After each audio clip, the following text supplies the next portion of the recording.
1, 2, 3, 4. Chant down Babylon kingdom, team make we chant down Vatican now. Bang bling bling, chant down Babylon kingdom, team make we chant down Vatican now. Chant down Babylon kingdom, team make we chant down Vatican now. Bang bling bling, chant down Babylon kingdom, team make we chant down Vatican now. What up, y'all? It's Babylon 5 Podcast. It's your boy, Jermaine Event. How are you guys doing? This is episode 156, and I'm calling this bad boy Good Day to Die. Alright? This episode is called Good Day to Die.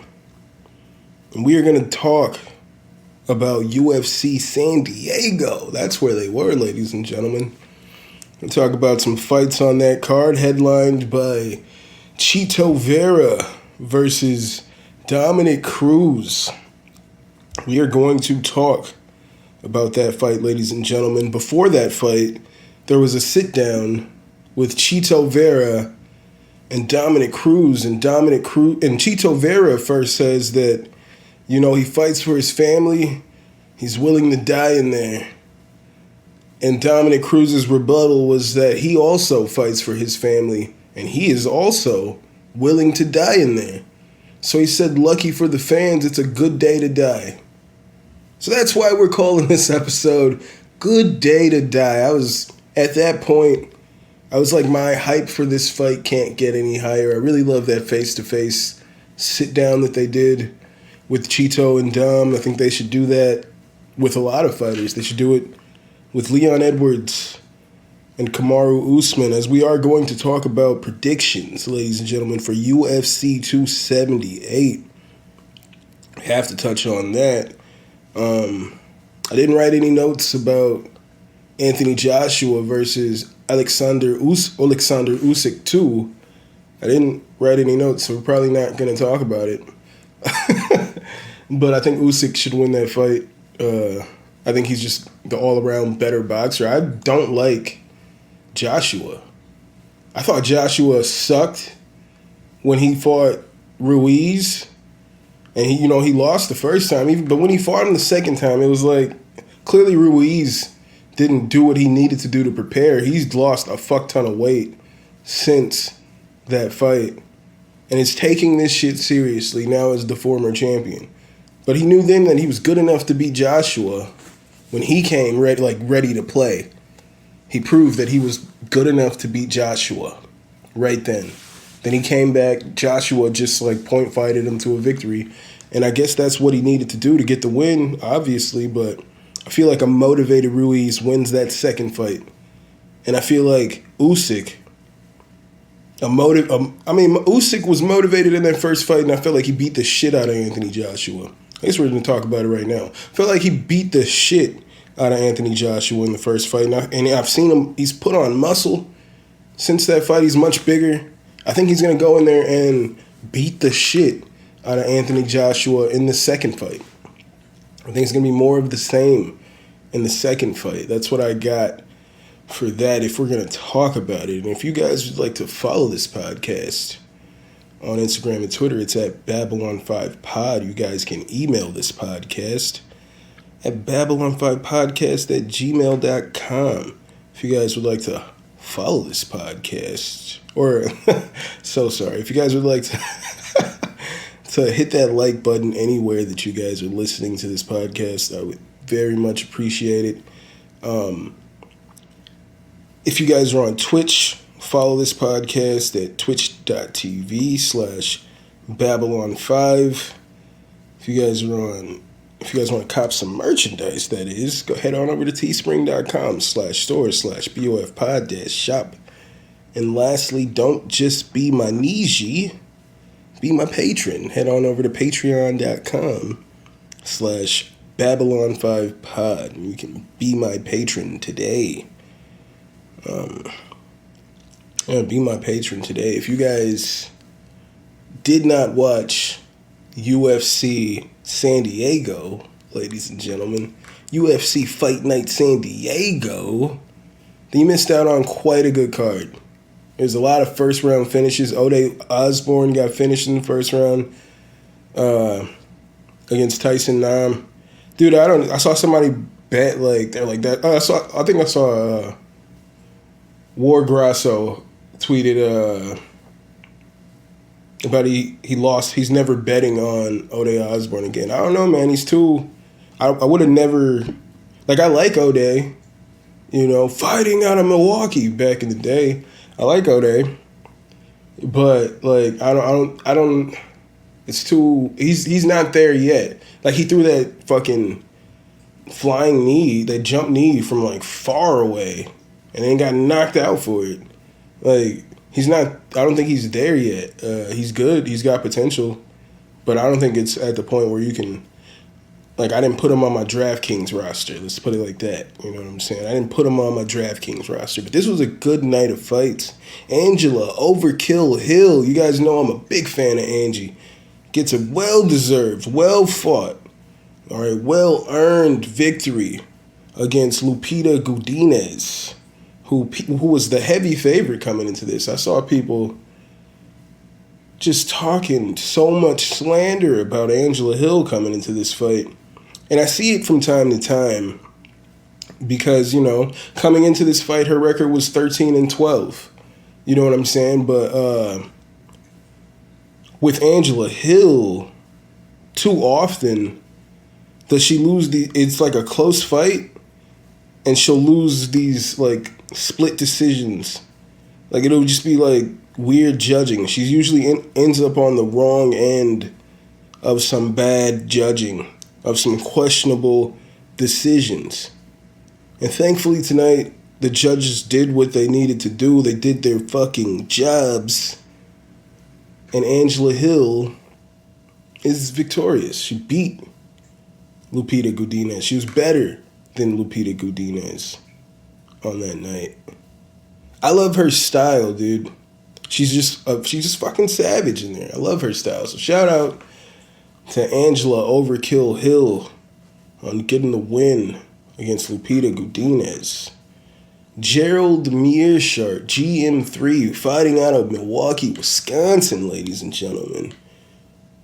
I saw that the Weasel tweeted out his predictions for the card of UFC San Diego. He threw out a bunch of fights out there, but the one fight that I responded to was he predicted, the Weasel, ladies and gentlemen, predicted that Silva would win via knockout against Gerald Mearshart, but I rebutted and said I feel like Gerald finishes Silva. I hadn't seen it before the fight, but I guess someone had commented, they'd responded to me saying, "You crazy." I hadn't seen it until after the fight. Fight happens. When the fight starts, I didn't even know. I didn't know prior to this that Mearshart had gone down to Florida and was training with Henry Hooft. Apparently, he's gone to a new gym, and it's not I think he's still with Rufus Sport technically, but he's just training with some new guys right now. It's something I wish most of the fighters would do. I really wish Conor would go train at a different gym, get out of Ireland, train somewhere else. You are a fucking diamond in that rough. Who else from that gym fucking region is really doing shit like that? So it's they're talking about with Gerald, maybe his style was getting stale training at Rufus because when you train with the same guys every day, you learn how to beat them. You know what I'm saying? You know these guys. So you tend to just have your tendencies of fighting a certain way. So then going to a new gym, sparring with some new guys and maybe losing here and there, is only going to help you improve. And Gerald did that, and Gerald looked phenomenal, all right? He was all over Silva in the stand-up. Takes Silva down in the first and is just beating him up on the ground. He's all over this man everywhere in this fight. And when it got to the third, Gerald drops this man with a beautiful left hook. I believe it was a left hook. I could be wrong there. We'll see if this is the spot of the episode where I post to Instagram. You'll see the clip there. You'll see what it was. But knocks him out with a beautiful left. Oh, he didn't knock him out. He dropped him. Folded that nigga. Sat this boy down, folded him, and then he jumped on him, started throwing some strikes. But then he got in for the choke. I feel like it was, I don't want to say what it was. I don't want to be wrong here, but he submits him, all right? Submits him with the choke in the third round. Mearshart looked amazing, all right? This is the best Gerald Mearshart I think we've ever seen. He's really improved. Like, I think that Hamzat fight was really eye-opening for him, obviously, being knocked out with one punch in the first round. As he said, it was a real wake-up call for him, and he's improved since then. He's lost recently. He lost in April to Krzysztof Jotko, but that, it is what it is. But the way he looked tonight, like, I think he could be a top 5 guy if he improves on what we saw in this fight against Bruno Silva. So shout out to Gerald Mearshart. GM3 looks great at UFC San Diego, ladies and gentlemen. David Onama versus Nate Landwehr. That fight was absolutely nuts, all right? This was the co-main event. It was insane. Onama coming in there with his O, and he did not walk out with that O, ladies and gentlemen. Nate Landwehr defeats David Onama, all right? In the first round, you got Onama, who's coming on strong, but was not able to finish Landwehr. And then going into the second round, this man was pretty much absolutely exhausted. Nate was all over this man. Nate would just, he'd have him on the ground, beating him up a little bit. Then he'd just, stand up, walk away, and, gesture to the crowd, just getting hype. Because he was like, yo, this is his fight. David Onama was so tired in the second round. Nate just felt like there was nothing that Onama could do. He repeatedly would just stand up from the ground exchanges and then just start just trying to hype up the audience. After the fight, and Onama somehow survived, all right? This went to the decision. Onama somehow survived. He was getting lit up, all right, in the stand-up. He had no real defense. And in the third round, he was actually trying to strike, trying to throw. I felt like the second round for Nate could have been a 10-8 for a lot of people. Onama was just absolutely exhausted. And I didn't understand why they let him go into the third. I'm like, save this man. That was the worst shit I've ever seen. He can't defend himself. But they let him go in there, and he had a better round in the third. He still lost that round, but he looked a lot better in the third round than he did in the second round. Nate Landwehr was tired at that point.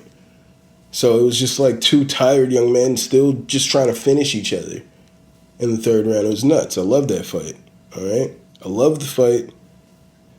I thought the corner should have stopped Onama before the third round, but then I would say whatever. He wasn't brutally knocked out. Something crazy didn't happen, so all right, But that was a great fight. If you guys did not watch David Onama versus Nate Landwehr, go back and do yourself a favor, man. Nate Landwehr reminds me, the way he talks, he reminds me of Mike Perry, all right? He's giving me Mike Perry vibes as he's talking. He's like, my mama didn't raise no bitch, baby. And he's just going off on this crazy-ass rant. I was like, yeah, this is the new Mike Perry. We got Mike Perry back in the UFC now. Shout out to Mike Perry, who's fighting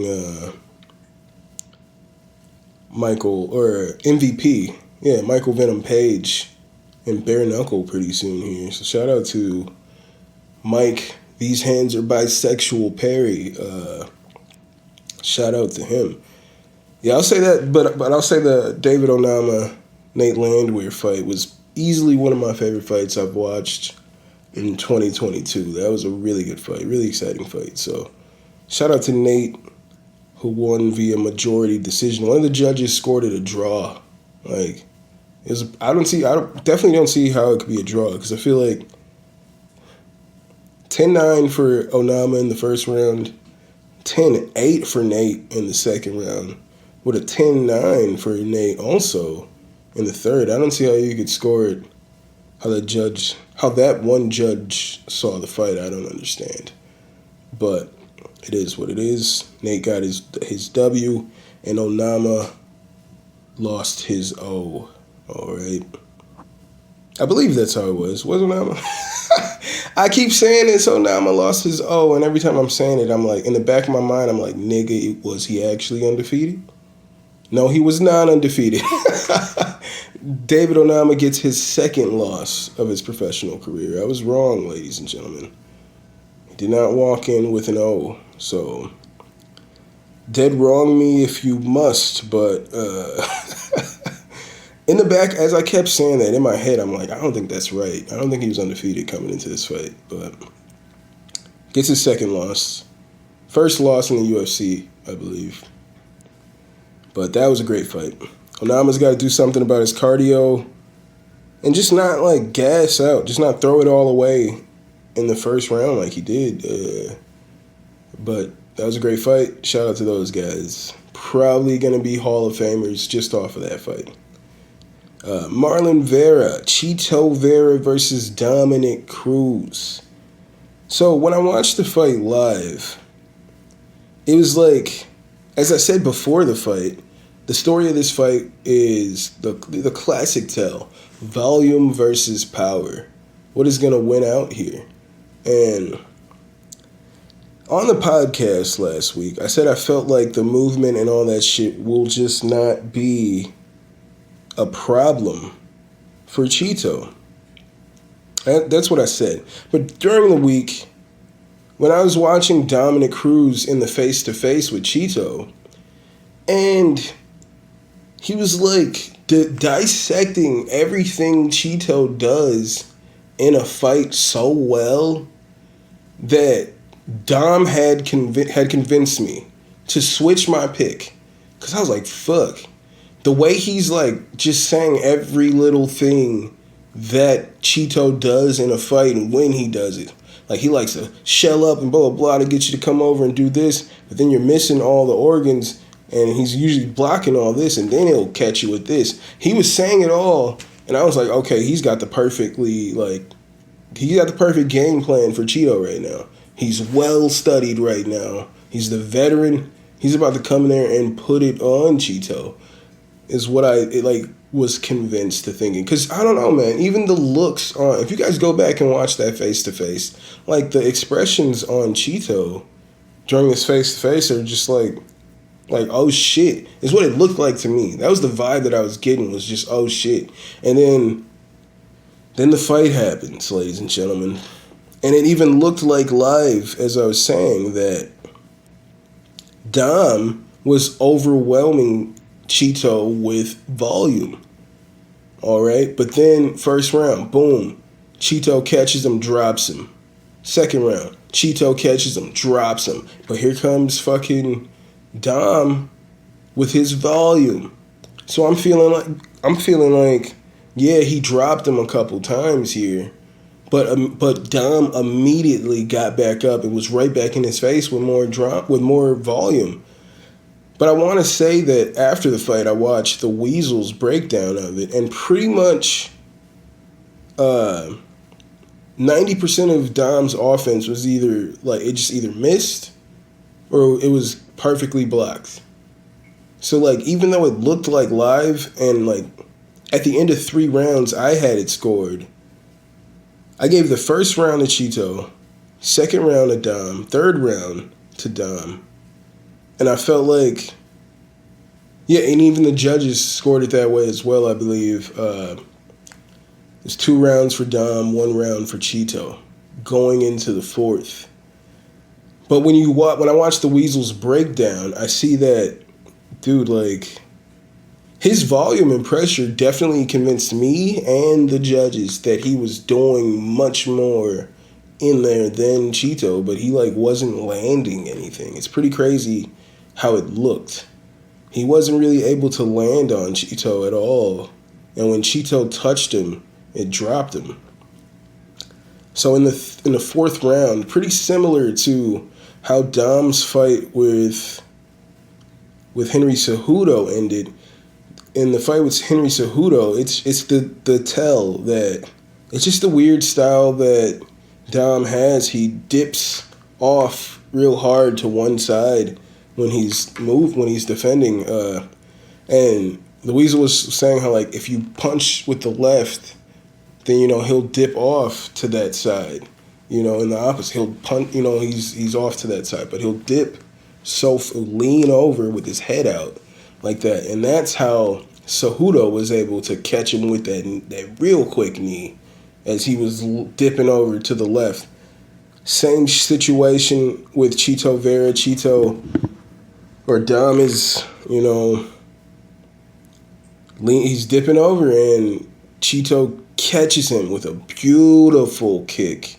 Knocks Dom out cold. I saw a video with, just a little clip, little GIF online. This guy on Twitter had shared, and I reposted it on Twitter. If you guys follow me, you'll see it. Retweeted it. It's the reaction of the commentary team when Dom gets knocked out, and like, fucking DC is so concerned when this happens. It's like you can tell he really cares about Dom. I felt bad right in that moment. I felt worse for. I mean, Dom was in there in a fight. You know what I'm saying? I don't necessarily feel bad for fighters when they lose a fight, even in a brutal way, because this is what you signed up for. You know what I'm saying? But seeing the reaction of DC, how he just like went silent and like sulked down. It was like, damn, he's hurt. That really hurt him. He really cares about Dom. That's pretty interesting to see. So I don't know what happens with Dom here. Even post-fight, Chito is like, man, I just feel like his whole fight style is low level for MMA. He was like, that whole movement, like, maybe it would be okay in boxing, but in MMA, like, he's saying, yeah, you have no base for your punches. It's just all over the place. His shit is just all over the place, and all that lean into the right shit, leaning far to whatever side he's dipping off to. Damn, I don't know. Yeah, okay, that stops. Just dipping off to the side of whatever he's fucking slow cooker was going on. Whatever he's leaning off to, like, there's these tells. You know what I'm saying? He's been doing it for so long. I don't know if he could fix it. I'm not saying he needs to necessarily retire. But even when they were talking about in the post-fight, Chito Vera said his coach sent him a screenshot of Dominic Cruz fighting Pedro Munoz, and Pedro Munoz kicked him in the stomach, kicked him in the body, and as he kicked him in the body, Dom is leaning off to the side super hard, and it's like, yo, clearly this is just what he's gonna do regardless. All right, this is just how he moves in there. That's how Henry Cejudo caught him, and that's how Chito Vera was able to finish him last night. So congrats to Chito. Yeah, he didn't want to really call out anybody. He said he's doing his job, and the belt and all that will just come when it does. So I'm not sure who Chito will fight next. Potentially the winner of, or the loser of Yan and O'Malley. Because, I mean, if O'Malley were to beat Yan, he's fighting for the belt next, and then you're going to have the rematch.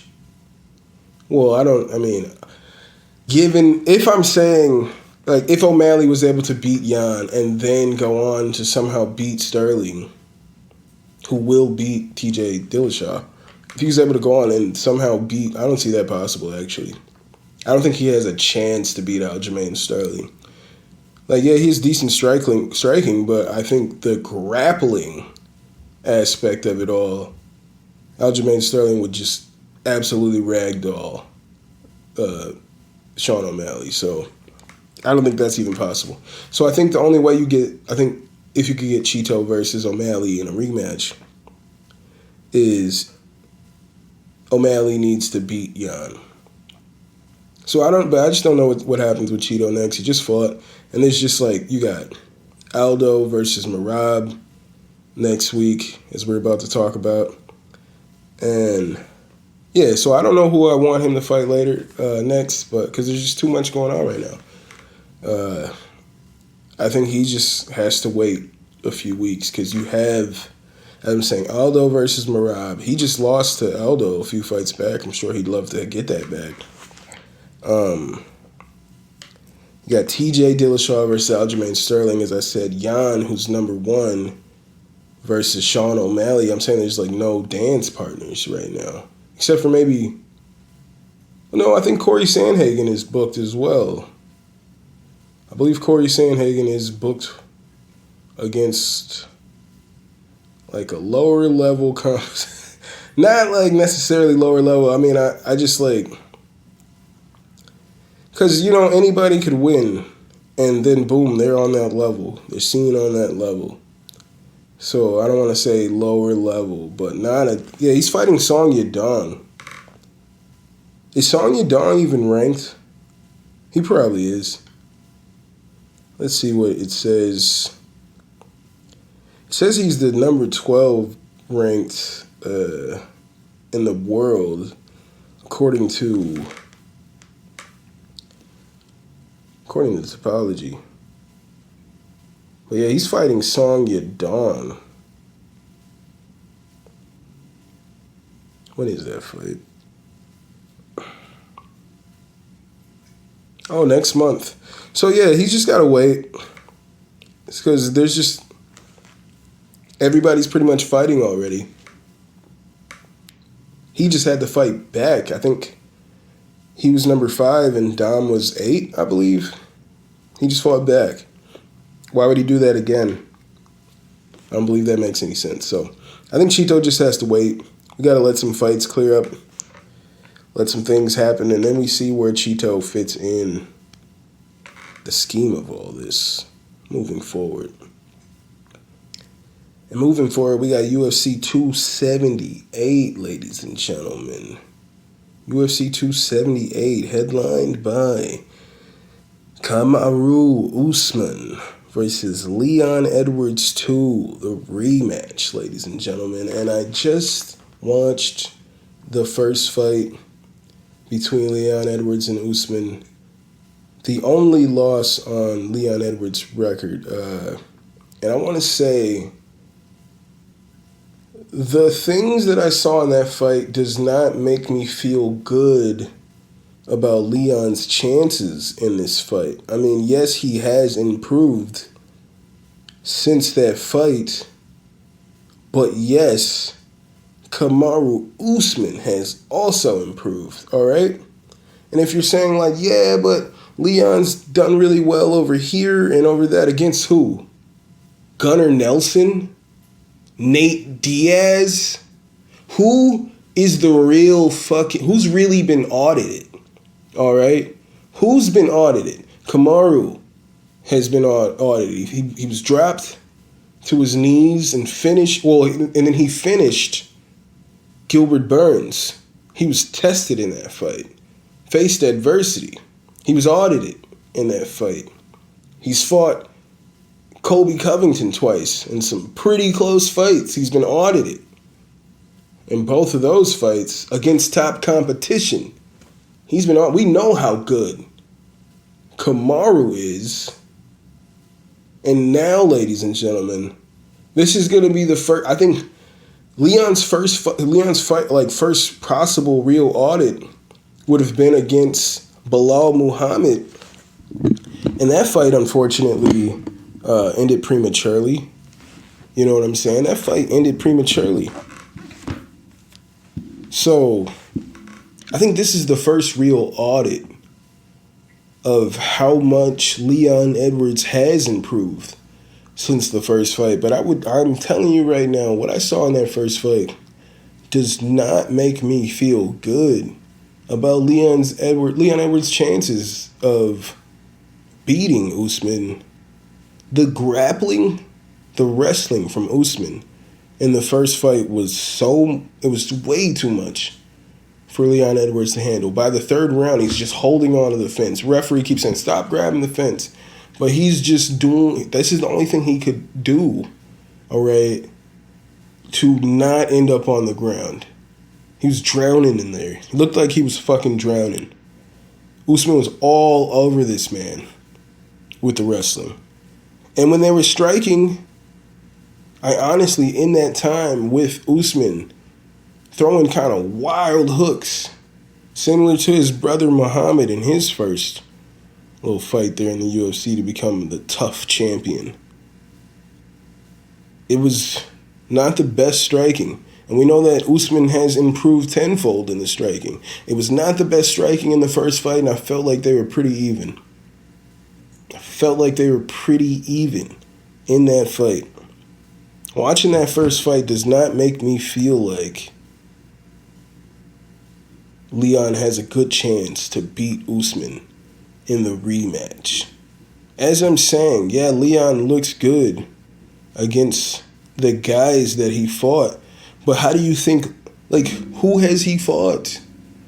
Like, I'm not trying to be disrespectful here, but do you feel like Nate would ever end up in a situation where he almost knocks out Kamaru Usman in a 5-round? Do you think that's going to happen? I don't feel like that happens at all in a fight with Kamaru Usman. Do you think Gunnar Nelson will ever fight? Like, have they fought before? I don't know. But will he ever get a chance, if he hasn't, to fight Kamaru Usman? I don't believe so. My point is, Leon's had a much easier route to the championship. As I'm saying, his last fight, if I'm not mistaken, was it was either Nate Diaz or the Bilal Muhammad fight. And yes, he was winning the first round before the eye poke. But yeah, his last fight was against Nate Diaz, where he dominated Nate Diaz. But who didn't expect that to happen, all right? That was how that fight was supposed to happen. Fight with Bilal before that ended in a no contest with an eye poke right away in the second round. All right, this RDA win, I say that's the most legit win on this whole run. He's got Gunnar Nelson, who I honestly feel like is undersized for the division. Cerrone, who I feel like is much better at lightweight. You know what I'm saying? I don't know. I say the Brian Barberena win. He beat Luque, but now that Luque win has not aged well. Like, just currently, the Luque win has not aged well. I feel like this shit's about to fall. Sorry. Oh, it is about to fall. Fuck. I'm like looking at my mic. Like, let me tighten this real quick because the stand looks like I got it on this table on my desk edge here. There we go.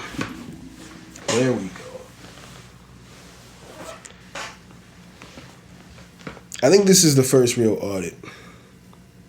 All right, he beat Luque in 2017. He beat Brian Barberena in 2017. Dude, I don't know, man. I kind of want to see that Dos Anjos fight. I feel like other than Bilal, that's like the only legit fight on here.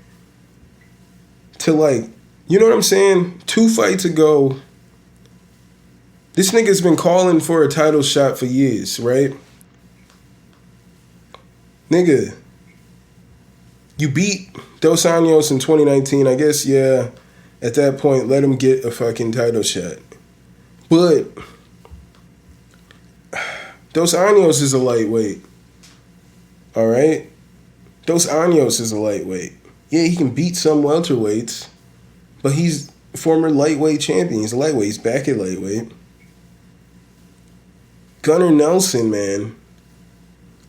Was he demanding a title shot after beating Gunnar Nelson? I doubt it. I hope he wasn't. I just don't think we know how good Leon is right now. Is all I'm saying. So given those unknowns, I have to go with Kamaru Usman to beat Leon for a second time. Just given those unknowns. And in the co-main event, I believe, we have Paulo Costa in his return fight against Luke Rockhold in his return fight. And I'm going with Costa via knockout. I don't believe this is a good... I don't think this is a good fight for Rockhold at all. He's looked pretty chinny in his last couple fights. And... so, yeah, he's looked pretty chinny, all right? Costa's got he's fucking powerful, okay? And if he's really motivated as he looks like he has been in his post, he's in the best shape of his career, like, he's going to be coming at Luke, and I think he knocks Rockhold out in the first round if... I don't know, man. I don't think this is a good fight for Luke Rockhold, man. Hopefully, I'm proven wrong, and the time off has really served him well. All right, and hopefully he looks amazing in there. And when he gets punched, hopefully he can take it. You know, I'd love to be proven wrong in here, but I don't think Rockhold stands a chance against Costa in here. Honestly, I think this is a terrible fight. Terrible fight for Rockhold. But we will see how that goes down. And we also have Jose Aldo versus Merab Dvalishvili. I'm not sure if I pronounced that correctly. I doubt it. I think it would be really cool if Merab could get this marquee win right here. I think that would be really cool. I just don't think that's what's going to happen, all right? I don't think the wrestling is going to be too much for Jose Aldo Jr. I think Jose has faced some tough wrestlers in his time and has come out victorious. You know, he's faced the Frankie Edgars and the few other names that I read about on Tapology. I'm blanking at the moment, but I just think Jose has improved over the last few years. Since that loss to... even before he lost to Jan, I felt like he was improving. And then after the Jan fight, he definitely, I feel like, has stepped it up quite a bit. With his boxing, he's training with, like, some military, like the Air Force boxing team in Brazil. And he's really stepped up his boxing, his striking, man. He's really improved. So I think they're on two different levels. I think like as far as striking with Merab and Jose, I feel like Jose is not only on a different level, I feel like they're not even in the same building. You know what I'm saying? They're not even in the same building. So I feel like this is going to be an easy win. Not necessarily easy, like he's just going to come in and dominate, but I don't think Merab is going to be able to get his game going. And then he's going to have to play Jose Aldo's game, and I don't think it's going to go too well for him. That's just how I feel. Whew. If you guys... Yeah, that's all. I thought that was like, man, this is a long ass script. We're gonna be talking forever, but I've gone through it all.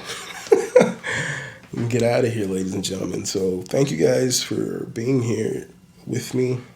This episode 156, as I've said. Good day to die. If you guys, let me take a little sip of this water here.